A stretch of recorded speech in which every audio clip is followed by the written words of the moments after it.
Hello കൂട്ടുകാരെ, ഇപ്പം നമ്മുടെ മറ്റൊരു വീഡിയോയിലേക്ക് എല്ലാവർക്കും സ്വാഗതം. ഞാൻ കുറേ നാളെ ഒരു ലോങ് വീഡിയോ ഇട്ടിട്ട് എനിക്ക് സമയക്കുറവ് നന്നായിട്ടുണ്ട്.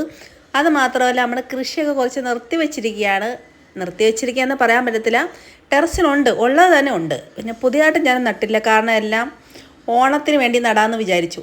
തൽക്കാലം നമുക്കുള്ള തക്കാളിയൊക്കെ തീർന്നു. ഒന്നോ രണ്ടോ തക്കാളിയൊക്കെ ഉള്ളായിരുന്നു. പിന്നെ ചെറുതക്കാളി കുറേ നിൽപ്പുണ്ടായിരുന്നു. പിന്നെ മുളക്, വഴുതണങ്ങ, പിന്നെ നമ്മുടെ ഫ്രൂട്ട്സ് കുറേ നിൽപ്പുണ്ട്. ചീരയാണ് ഡ്രസ്സ് മൊത്തം ഇട്ടിരുന്നത്. അങ്ങനെ അതെല്ലാം തൽക്കാലം അതൊക്കെ കുറേശ്ശെയൊക്കെ നമുക്ക് ഉണ്ടായിരുന്നു, വീട്ടിലാവശ്യത്തിനുള്ള കിട്ടുമായിരുന്നു. പച്ചമുളക് ഇപ്പോഴും നിൽപ്പുണ്ട്. അത് മാത്രമല്ല, നമ്മുടെ ടെറസിന് നല്ല ചോർച്ചയുണ്ട്. ഞാൻ മഴമറയിലെല്ലായിരുന്നു കൃഷി ചെയ്തിരുന്നത്. അപ്പോൾ ആ ഒരു സൈഡ് തെങ്ങിൻ്റെ ഓല വീണിട്ട് കീറിയിട്ട് നമ്മൾ ടെറസ് ഫുള്ള് വെള്ളമായിരുന്നു. കൃഷി ചെയ്യാൻ പറ്റിയ ഒരു അവസ്ഥയായിരുന്നില്ല. പിന്നെ ഞങ്ങളുടെ സൈഡ് നമ്മൾ മഴമറ കെട്ടിയപ്പോൾ നമ്മുടെ ടെറസിലെ ഹോളങ്ങ് ഇവർ ഈ തൂണ് കെട്ടിയപ്പോൾ അതും കൂടെ സിമൻറ്റ് വെച്ചങ്ങ് അടച്ചു. അതുകൊണ്ട് ഈ ടെറസിൽ വെള്ളം കെട്ടി കിടക്കുമ്പം അത് പോകാനുള്ള വഴിയില്ലായിരുന്നു. പിന്നെ അതെല്ലാം ഇവിടെ ഉള്ള ആളുകളൊക്കെ എല്ലാം കൂടെ ചേർന്ന് പൊട്ടിച്ചു വിട്ടു. ഇവിടെ ആളുകളെന്ന് വെച്ചാൽ എൻ്റെ കെട്ടിയവരും ഇവിടെ എനിക്ക് സഹായത്തിന് നിൽക്കുന്നൊരു ചേട്ടനുണ്ട്. ഞാനിങ്ങനെ മൊത്തത്തിൽ ഗ്രോ ബാഗ് നിറയ്ക്കാൻ നേരം ഞാൻ ആ പുള്ളിക്കാരനെ വിളിക്കുന്നത്. നമ്മുടെ നേരത്തെ മൾബറി തൈ നട്ടപ്പം ഞാൻ വിളിച്ച് ചേട്ടനില്ലേ, അപ്പം ഞാൻ ഇങ്ങനെ എൻ്റെ സഹായം എനിക്ക് എന്തെങ്കിലും സഹായം ഉണ്ടെങ്കിൽ ഞാൻ വിളിക്കും, എനിക്ക് ചെയ്തു തരികയും ചെയ്യും. അപ്പം നമ്മുടെ ഗ്രോ ബാഗ് എല്ലാം നമ്മുടെ കൃഷിയൊക്കെ തീർന്ന് എല്ലാം ഒഴിഞ്ഞിരിക്കുകയായിരുന്നു. എല്ലാം നല്ല കുറേയൊക്കെ ഒഴിഞ്ഞിരിക്കുകയായിരുന്നു. ആ സമയത്ത് ഞാൻ ചേട്ടനെ വിളിച്ച് ആദ്യമേ ഞങ്ങൾ മണ്ണെല്ലാം തട്ടിയിട്ട് കുമ്മായൊക്കെ ഇട്ട്, അതിൻ്റെ വീഡിയോ ഒന്നും എടുക്കാൻ പറ്റിയില്ല കേട്ടോ, കുമ്മായൊക്കെ ഇട്ട് നല്ല ഇളക്കി ഇട്ടിരുന്ന മണ്ണായിരുന്നു. പിന്നീട് നമ്മൾ വളമൊക്കെ വളം മിക്സ് ചെയ്യുന്നതൊക്കെ നേരത്തെ ഞാൻ കാണിച്ചിട്ടുണ്ട്. ഇന്നത്തെ ഞാൻ മിക്സ് ചെയ്യുന്നത് വെച്ചാൽ ചാണകപ്പൊടി. നമ്മുടെ വീട്ടിൽ പശു ഉണ്ടായിരുന്നല്ലോ. പശു എന്ന് വെച്ചാൽ ഇപ്പോൾ 2 കൊല്ലം കൊണ്ടാണ് പശു ഇല്ലാത്ത, അതുവരെ പശു ഉണ്ടായിരുന്നു. അപ്പോൾ ആ പശുവിൻ്റെ ചാണകം ഇപ്പോഴും വളക്കുഴിയിൽ കിടപ്പുണ്ട്. ആ ഉണങ്ങ ചാണകമാണ് ഞാൻ ഇപ്പോഴും കൃഷിക്കായിട്ട് ഉപയോഗിക്കുന്നത്. അത് മാത്രമല്ല, പിന്നെ കരിയില, പിന്നെ എല്ലുപൊടി, വേപ്പൻ പിണ്ണാക്ക്, സൂപ്പർ മിൽസ് എന്ന് പറഞ്ഞൊരു വളം മേടിക്കാൻ കിട്ടും. ഞാൻ അതാണ് ഉപയോഗിക്കുന്നത്. എല്ലാം കൂടെ മിക്സ് ചെയ്ത് വരുന്ന ഒരു വളമാണ്. അപ്പോൾ ഇതെല്ലാം കൂടെ മിക്സ് ചെയ്താണ് ഞാൻ തൈ നടാറ്. അടിവളമായിട്ട് ഇത് മാത്രമാണ് കൊടുക്കുന്നത്. പിന്നീടെല്ലാം ഞാൻ ലിക്വിഡ് വളമാണ് കൊടുക്കുന്നത്. ചാണകപ്പൊടി മേളിൽ ഇട്ട് കൊടുക്കും. പിന്നെയെന്ന് വെച്ചാൽ നമ്മുടെ സ്ലറി ഉണ്ടാക്കിയാണ് ചെയ്യുന്നത്. പിന്നെ ചേട്ടാന്ന് വെച്ചാൽ മണ്ണെല്ലാം നിറച്ചിട്ട് പോയി ടെറസ് ക്ലീൻ ചെയ്തൊന്നുമില്ല. അതൊക്കെ ഇനി എൻ്റെ ജോലിയാണ്. അത് ഒരു ദിവസം കൊണ്ട് നമ്മൾ ചെയ്താൽ നമ്മൾ നടുകൂടിയും കേട്ടോ. അപ്പം ഞാൻ കുറച്ച് ആയിട്ടാണ് ചെയ്യുന്നത്. പിന്നെ നമ്മൾ ഒഴിഞ്ഞ കുറേ ചട്ടി, ഒഴിഞ്ഞ കുറേ ഗ്രോ ബാഗ്, പിന്നെ അവിടെ ഒരു പാവാട തുണിയൊക്കെ കിടക്കുന്നുണ്ട്. കുറേ പൂച്ച ഭയങ്കര ശല്യം. അത് വലിച്ചിട്ടിട്ട് കുറേ കൊച്ചുങ്ങളായിട്ട് അതിനകത്ത് കിടക്കുകയാണ്. പൂച്ച അവിടെയൊക്കെ കാഷ്ടിച്ചൊക്കെ ഭയങ്കര സ്മെല്ലൊക്കെയാണ്. പിന്നെ ഇതെല്ലാം ക്ലീൻ ചെയ്ത് നമ്മൾ അറേഞ്ച് ചെയ്ത് നട്ടെങ്കിൽ മാത്രമേ നമുക്ക് അതിൻ്റേതായിട്ടൊരു ഭംഗി കിട്ടത്തുള്ളൂ. നമ്മൾ ചുമ്മാ കുറേ നട്ടിട്ടൊരു കാര്യമില്ലല്ലോ. എൻ്റെ അവിടെ എല്ലാം ചപ്പും ചോറൊക്കെ ആയിട്ട് ഇരിക്കുകയാണ്. പിന്നെ ഇവളുമാർ വരുന്നുണ്ട്. ഇത് ഞായറാഴ്ച എടുത്ത വീഡിയോ ആയിരുന്നു കേട്ടോ. ഇവളുമാരും സഹായത്തിനെല്ലാം ഉണ്ട്. പിന്നെ നമ്മുടെ അകത്തിച്ചീര, പിന്നെ പേര കുറേ വെറൈറ്റി, ഡ്രാഗൺ ഫ്രൂട്ടൊക്കെ ഞാൻ 1-2 താഴെ കൊണ്ട് വെച്ചു. നമ്മൾ ഈ ചട്ടിയിലും ബക്കറ്റിലും വെക്കുന്നതിനെക്കാട്ടി നല്ല താഴെ സ്ഥലം ഉണ്ടെന്നുണ്ടെങ്കിൽ, താഴെ ഞാൻ വെച്ചില്ല, ബക്കറ്റ് താഴെ എടുത്ത് വെച്ച് ഇനി 2 തൂണ് വാർക്കണം. തൂണ് വാർത്തിട്ട് കയറിലിങ്ങനെ നമ്മുടെ ടയറൊക്കെ വെച്ച് എല്ലാവരും സെറ്റ് ചെയ്യുന്നുണ്ടോ ഡ്രാഗൺ ഫ്രൂട്ട്. നമ്മുടെ കൃഷിഭവനിൽ നിന്ന് ഇപ്പോൾ ഡ്രാഗൺ ഫ്രൂട്ട് കൃഷി ചെയ്യാൻ സബ്സിഡിയൊക്കെ കൊണ്ട് നമ്മുടെ കൃഷിഭവനിലുണ്ട് കേട്ടോ. ഡ്രാഗൺ ഫ്രൂട്ട് കൃഷി ചെയ്യാനുള്ള സബ്സിഡിയും കാര്യങ്ങളൊക്കെ ഉണ്ടെന്ന് ഇന്നലെ മെമ്പർ വന്നപ്പം പറഞ്ഞായിരുന്നു. അങ്ങനെ അത് ഞാൻ താഴെ കൊണ്ട് വെച്ചിട്ട് തൂണ് വാർത്ത് താഴെ വെക്കണം. 10-30 വർഷം ആയുസ്സുള്ളൊരു ചെടിയാണ് ഡ്രാഗൺ ഫ്രൂട്ട് എന്ന് പറയുന്നത്. അപ്പോൾ തൂണ് വാർത്ത് അത് നടണം. അത് നടാനുള്ള പ്ലാനാണ്. തൂണ് വാർത്ത് തരാനൊക്കെ ചേട്ടൻ പറഞ്ഞിട്ടുണ്ട്. ഇവന്മാരെ പോലുള്ള കുറച്ച് സെറ്റുകൾ ഇവിടെ സ്ഥിരം വരും കേട്ടോ. ആ വെക്കുന്നതിൻ്റെ കെട്ടിയും കണ്ടു. അതുപോലെ മീനിൻ്റെ പരിപാടിയുണ്ട്. നമ്മുടെ ഗപ്പി സാരി, അതെല്ലാം അവരുടെ സെക്ഷൻ, അതെല്ലാം അതിൻ്റെ അകത്തിരിക്കുകയാണ്. അപ്പോൾ ഇതുപോലുള്ള കുരുട്ടുകൾ ഇടയ്ക്കിടയ്ക്ക് വരും. ഞായറാഴ്ചയാണ് വരുന്നത്. ഞായറാഴ്ചയിലേ എല്ലാവരും വീട്ടിൽ നിൽക്കത്തുള്ളൂ. വന്ന അമ്മമാർ മീനുകൾ വാങ്ങിക്കുകയാണ്. നമ്മളെന്ന് വെച്ചാൽ ലാഭത്തിന് കൊടുക്കും കേട്ടോ. അതുകൊണ്ടാണ് പിള്ളേർ സെറ്റ് ഇവിടെ തിരക്കി വരുന്നത്. പിന്നെ മീനെക്കുറിച്ച് കാര്യങ്ങളൊക്കെ പറഞ്ഞു കൊടുക്കുകയാണ്. ഗപ്പിയെല്ലാം നമുക്ക് നല്ല ഇനങ്ങളാണ്. നമ്മൾ കയ്യിരിക്കുന്ന എല്ലാം നല്ല വെറൈറ്റി, നല്ല കളറിലുള്ള ഗപ്പിയുടെ നാടൻ ഗപ്പി തൊട്ട് ഹൈബ്രിഡ് ഗപ്പി വരെ നമ്മുടെ കയ്യിലുണ്ട്. അതെല്ലാം ബ്രീഡാകുന്നോളും. പിന്നെ നമ്മൾ പ്ലാസ്റ്റിക് ബേസിലാണ് ഉള്ള സ്ഥലത്ത് അതിനെ വിരിയിച്ചെടുക്കാൻ നോക്കും. പിന്നെ ഒരുപാട് സ്ഥലമൊക്കെ ഉണ്ടെങ്കിൽ നമ്മൾ ഈ ടാങ്ക് കെട്ടിയും നമ്മുടെ ഫ്രിഡ്ജ് ബോക്സിലൊക്കെ ആണെങ്കിൽ നന്നായിട്ട് നമുക്കതിനെ വളർത്തിയെടുക്കാൻ സാധിക്കും. പിന്നെ നമ്മുടെ ഒരു പരിമിതിയിൽ വെച്ചുള്ള കാര്യങ്ങളൊക്കെ നമ്മൾ ചെയ്യുന്നുണ്ട്. പിന്നെ മണ്ണെല്ലാം നിറച്ച് വെച്ചിരിക്കുകയാണ്. എൻ്റെ അടുത്ത ഓണത്തിനുള്ള പച്ചക്കറി നടാൻ വേണ്ടി എല്ലാം നിറച്ച് വെച്ചിരിക്കുകയാണ്. ടെറസ് കണ്ടോ, അവിടെ പക്ഷേ ഒരു ടാർപ്പൊക്കെ വെച്ച് കെട്ടിയിട്ട് ഒരു രക്ഷയില്ല. ഞാൻ ഈ ചെയ്തു തന്ന പുള്ളിക്കാരനെ ഞാൻ കുറേ വട്ടം വിളിച്ച് വരും എന്ന് പറയുന്നതല്ലാതെ വരത്തില്ല. അന്ന് ഇപ്പോൾ കെട്ടിയിട്ട് ഒരു 6-7 വർഷമായി മഴമറ കെട്ടിയിട്ടേ. ഇപ്പോഴാണ് അതിനൊരു ഓല വീണ് അതിൻ്റെ സൈഡും കീറിപ്പോയത്. പിന്നെ അങ്ങോട്ട് ഹോളൊക്കെ ഇട്ട് കൊടുത്ത് വെള്ളം വീഴുന്ന വെള്ളമൊക്കെ ഒഴുകി പോകും. എങ്കിലും വെള്ളം ഇങ്ങനെ കിടക്കുമ്പോൾ ഡ്രസ്സ് ഇങ്ങനെ വൃത്തികേടായി കിടക്കുമല്ലോ. നമ്മൾ മഴമറ കൃഷി ചെയ്യുമ്പോൾ അതിൻ്റേതായ ഭംഗിയാണ്. പിന്നെ മഴയത്ത് മൊത്തം ഇങ്ങനെ അളിഞ്ഞ് വാരി കിടക്കുകയാണ്. പിന്നെ നമ്മൾ പച്ചവളമൊക്കെ ഇപ്പോഴും കിട്ടിക്കൊണ്ടിരിക്കുന്നുണ്ട്. പിന്നെ നടാനുള്ള ടെറസിൽ എനിക്ക് നടാനുള്ള പ്ലാൻ എന്ന് വെച്ചാൽ ഇത്തവണ എല്ലാ തവണയും ഞാൻ ചെണ്ടുമല്ലി കൃഷി ചെയ്യാറുണ്ട്. ചെണ്ടുമല്ലി നല്ല നല്ല ഇനം തൈ നമുക്ക് നമ്മുടെ പ്രിൻസേട്ടൻ തരാറുണ്ട്. അപ്പോൾ അവിടെ നിന്ന് വാങ്ങിച്ചാണ് തൈ നടാറുള്ളത്. നല്ല ഹൈബ്രിഡ് ഇനമാണ്. അപ്പോൾ അതുപോലെ കുറച്ച് തൈ ചെണ്ടുമല്ലിയും കൂട്ടത്തിൽ വാടാമല്ലി അതൊക്കെ വാങ്ങിച്ച് വെച്ചിട്ടുണ്ട് കേട്ടോ. അപ്പോൾ അത് കൂടുതലും എനിക്ക് ചെണ്ടുമല്ലി നടണമെന്നാണ് ആഗ്രഹം. ഇത്തവണ താഴെ നടാനൊന്നും സ്ഥലമില്ല. അപ്പോൾ എൻ്റെ ടെറസിൽ തന്നെ ഒതുക്കി ചെണ്ടുമല്ലി നടാനെ കൊണ്ട് ഉള്ള തയ്യാറെടുപ്പാണ്. താഴെ ഉള്ള സ്ഥലത്തെല്ലാം നടണമെന്നാണ് ആഗ്രഹം. ഓണത്തിനുള്ള കൃഷി, ഓണത്തിനുള്ള പൂക്കൃഷി. പൂക്കൾ നമ്മളിപ്പോൾ കുറേ വർഷമായിട്ട് നമ്മൾ പൂ പുറത്തുനിന്ന് മേടിക്കുന്നില്ല. നമ്മൾ വീട്ടിൽ തന്നെ കൃഷി ചെയ്യുന്ന പൂവാണ് നമ്മൾ അത്തപ്പൂടാൻ എടുക്കുന്നത്. പിന്നെ ഞാൻ അത്തപ്പൂട്ട് കഴിഞ്ഞ് ബാക്കി വരുന്നത് ഞാനങ്ങ് അമ്പലത്തിൽ കൊടുക്കുകയാണ് ചെയ്യുന്നത്. പിന്നെ ചെണ്ടുമല്ലി എന്നൊക്കെ പറയുന്നത് നമുക്ക് ഈ ഓണത്തിന് കിട്ടുന്ന വിലയേ ഉള്ളൂ കേട്ടോ. ഓണത്തിന് നമുക്ക് കിലോ 80 രൂപ 150 രൂപ വരെയൊക്കെ വില പോകുന്നുണ്ട്. അപ്പോൾ നമ്മൾ എന്ത് വില കൊടുത്തും ആളുകൾ വന്ന് മേടിക്കുന്നുണ്ട്. പക്ഷേ ഓണം കഴിഞ്ഞ് കഴിഞ്ഞാൽ പിന്നെ വിലയില്ല കേട്ടോ.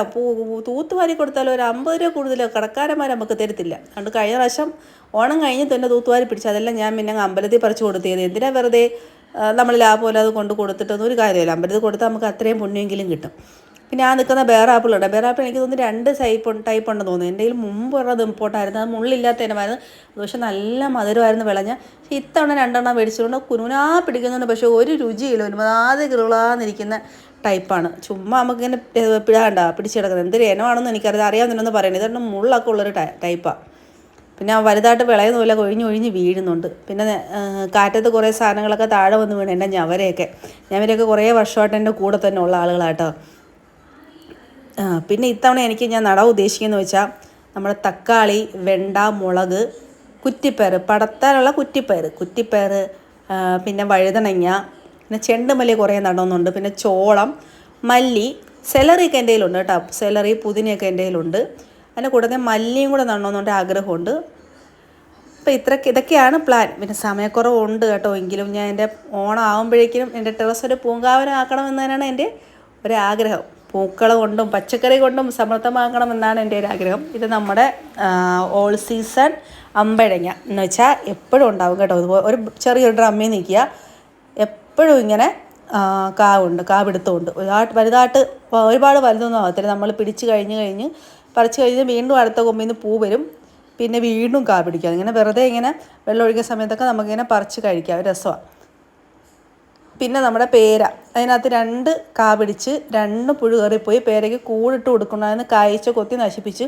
പക്ഷേ സൈഡ് കുറച്ച് കിട്ടി. അത് പക്ഷേ നല്ല മധുരം ഉണ്ടായിരുന്നു കേട്ടോ. നല്ല രുചിയുള്ള ടൈപ്പ് തന്നെയാണ് കേട്ടോ ഈ ചുമന്ന പേര. അത് നല്ല പിങ്ക് കളറും തൊലിയും നല്ല ചുമന്ന കളറിൽ നിൽക്കുക. നമ്മുടെ ചുമന്ന ഡ്രാഗൺ ഫ്രൂട്ടൊക്കെ പൊളിക്കത്തില്ല, അതുപോലെ നല്ല രസമായിരുന്നു. പിന്നെ നമ്മുടെ ലൈം സീഡ്ലെസ്സും ഉണ്ട്, നമ്മുടെ ഒടിച്ചു കുത്തിയുണ്ട്. അപ്പം ഇവരെല്ലാം അങ്ങ് പോയി കിടക്കുക. അപ്പോൾ എല്ലാവരെയും നേരെയാക്കി ഇനി ഇതെല്ലാം പ്രൂൺ ചെയ്ത് കൊടുത്ത് വളം കൊടുക്കണം. വളം കൊടുത്തെങ്കിൽ മാത്രമേ ഇതിനകത്തൊക്കെ കാവെടുത്തം ഉണ്ടാവും. ഇനി അതൊരു ദിവസം അതിനായിട്ട് നിൽക്കണം. തൽക്കാലം ഇതെല്ലാം ഞാൻ അറേഞ്ച് ചെയ്ത് വെച്ചു. കാരണം നമ്മൾ ഈ മണ്ണൊക്കെ നിറച്ച സമയത്ത് ഇതെല്ലാം അങ്ങോട്ടും ഇങ്ങോട്ടൊക്കെ മാറ്റി വെച്ചിട്ടാണ് ചേട്ടൻ ചെയ്തത്. പിന്നെ ചേട്ടന് വലുതായിട്ട് ഒതുക്കാനൊന്നും അറിയത്തില്ല. മണ്ണൊക്കെ നിറച്ച് തരും. ഒതുക്കലും പറക്കലൊക്കെ നമ്മൾ സ്ത്രീകളുടെ പരിപാടിയല്ലേ. പിന്നെ പുതിന കുറേയൊക്കെ സൈഡ് ഉണങ്ങി നിൽപ്പുണ്ട്, കുറേ പൊട്ടിക്കിളിച്ച് വന്ന്. അപ്പോൾ അതെല്ലാം ഞാനിങ്ങനെ പിച്ചാത്തിക്ക് കട്ട് ചെയ്ത് നല്ല രീതിയിൽ നമ്മൾ പുതിന എപ്പോഴും നല്ല കട്ട് ചെയ്ത് നിർത്തണം കേട്ടോ. അപ്പോൾ നല്ല തിക്കായിട്ട് വളർന്ന് കിട്ടും. പുതിന വലുതായിട്ട് ഇവിടെ ഉപയോഗിക്കത്തൊന്നുമല്ല. എങ്കിലും എനിക്ക് ഭയങ്കര ഇഷ്ടമായിട്ട് അതിൻ്റെ മണവും കാര്യങ്ങളുമൊക്കെ. വല്ലപ്പോഴും ചിക്കൻ കറിയൊക്കെ വെക്കുമ്പോൾ ഞാൻ അതിനകത്ത് ഓരോന്നിടത്ത് ഇടാറുണ്ട്. ഓരോ കൊമ്പ് ഇങ്ങനെ ഒടിച്ചിടാറുണ്ട്. പിന്നെ സമയം കിട്ടാറില്ല നാരങ്ങ പിടിയാനൊന്നും. കിട്ടുമ്പോഴൊക്കെ പിള്ളേർ പറിച്ചുകൊണ്ട് വരും. പിള്ളേരെ കൊണ്ടെടുത്ത് പറിച്ച് നമ്മൾ വെള്ളത്തിലൊക്കെ ഇട്ട് കൊടുക്കാറുണ്ട്. പിന്നെ ഒരു വമ്പന കിട്ടിയുണ്ടോ. ഇതാണ് നമ്മുടെ കറിവേപ്പില നാരങ്ങയൊക്കെ നശിപ്പിക്കുന്ന പട്ടാളം. ഇവനൊരു ശല്യക്കാരനാണ് കേട്ടോ. അവൻ പതുങ്ങിയിരിക്കുന്നുണ്ടോ. ഇവൻ എല്ലാം തിന്ന് നിൽക്കുക. തണ്ട് മാത്രം നിർത്തിയിട്ട് ഇല ഫുള്ള് തിന്ന് നിൽക്കുന്ന ആളാണ് ഇവനെന്ന് പറയുന്നത്. അപ്പം ഞാൻ പതിയെ എടുത്ത് തടവിയാണ്. പിന്നെ ഞാൻ അവനെ കൊന്നു കളഞ്ഞു കേട്ടോ. ഭയങ്കര ശല്യമാണ്. മുട്ടയിട്ട് കുഞ്ഞുങ്ങളെ എല്ലാം ഒരുപാടാക്കിയിട്ട് ഇവർ സെറ്റ് ചേർന്നാണ് ഇത് മൊത്തവും നശിപ്പിക്കുന്നത്. കാണാൻ നല്ല ഭംഗിയാണ്, നല്ല രണ്ട് കണ്ണൊക്കെ ആയിട്ട് ഇരിക്കുന്നുണ്ട്. ഞാൻ ചുമ്മാ എടുത്ത് തടവിയ പിള്ളേരെ പറ്റിക്കാൻ വേണ്ടി. അങ്ങനെ എൻ്റെ ചെറുത് എനിക്കൂടെ താമേ അങ്ങനെ അവളെ ഞാൻ ആട്ടി ഓടിക്കുകയാണ്.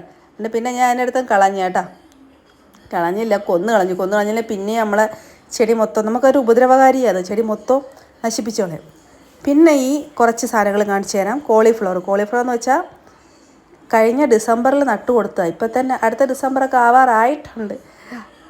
അത് ഒരെണ്ണം പുഴു കറിപ്പി, ഒരെണ്ണത്തിൽ ഈ തവണ കാ പിടിച്ചു. അങ്ങനെ വാവച്ചിരുത്ത പറഞ്ഞ ഇടി ആ കോളിഫ്ലവർ അങ്ങ് പറിച്ചെടുക്കാൻ തോന്നും പറിക്കുന്നുണ്ട്. അവൾ പിച്ചത് ഏതാ ഫ്ലവർ ഇല്ലാത്ത ചെടി പുഴുതോണ് വന്നപ്പോഴൊക്കെ ഉണ്ട് അവൾ ഫ്ലവർ ഇല്ലാത്തതാ പറിച്ചുകൊണ്ട് വന്നേന്ന്.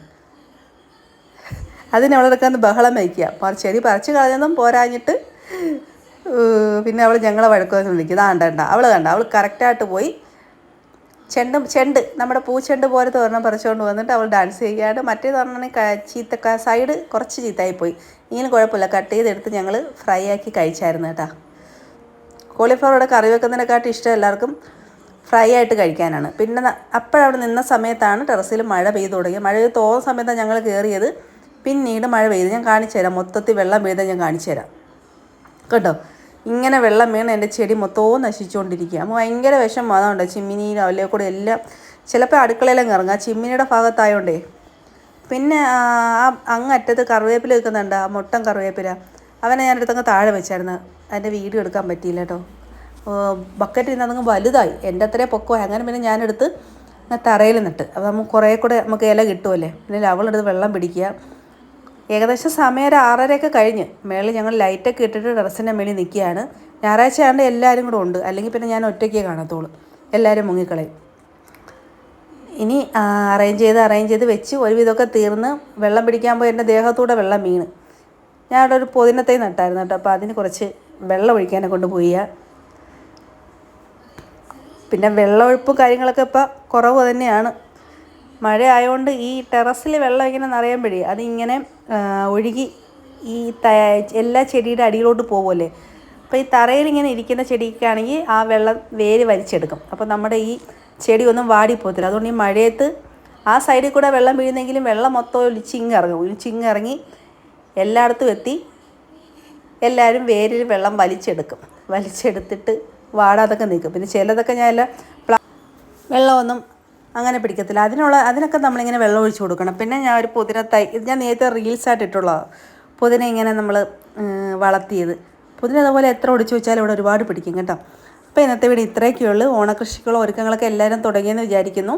അപ്പോൾ നമ്മളിപ്പോൾ നട്ടു കൊടുത്തെങ്കിൽ മാത്രമേ ഓണത്തിന് നമുക്ക് ഒരു മുറത്തിൽ കൂടുതലുള്ള പച്ചക്കറി വിളവെടുക്കാൻ സാധിക്കും. ഒരു മുറമെങ്കിലും വിളവെടുക്കണ്ടേ, അതിനെല്ലാവരും ഇപ്പോഴേ തന്നെ പച്ചക്കറി നട്ടു തുടങ്ങണേ. വിഷമില്ലാത്ത പച്ചക്കറി കൊണ്ട് നമുക്ക് ഓണസദ്യ ഒരുക്കണം, അതാണ് എൻ്റെ ലക്ഷ്യം. അതുമാത്രമല്ല ഓണപ്പൂക്കളം, അത്തപ്പൂക്കളും വിഷമില്ലാത്ത പൂക്കൾ കൊണ്ടിടണമെന്നാണ് എൻ്റെ ആഗ്രഹം. അപ്പോൾ ഇന്നത്തെ വീഡിയോ ഇത്രയേ ഉള്ളൂ. അടുത്ത വീഡിയോ കാണുന്നവരെ ടാറ്റാ ബായ്. എൻ്റെ ചാനൽ ആദ്യമായിട്ട് കാണുന്നവരാണെങ്കിൽ ഒന്ന് സപ്പോർട്ട് ചെയ്തേക്കണേ, സബ്സ്ക്രൈബ് ചെയ്തിരിക്കണേ. Thank you.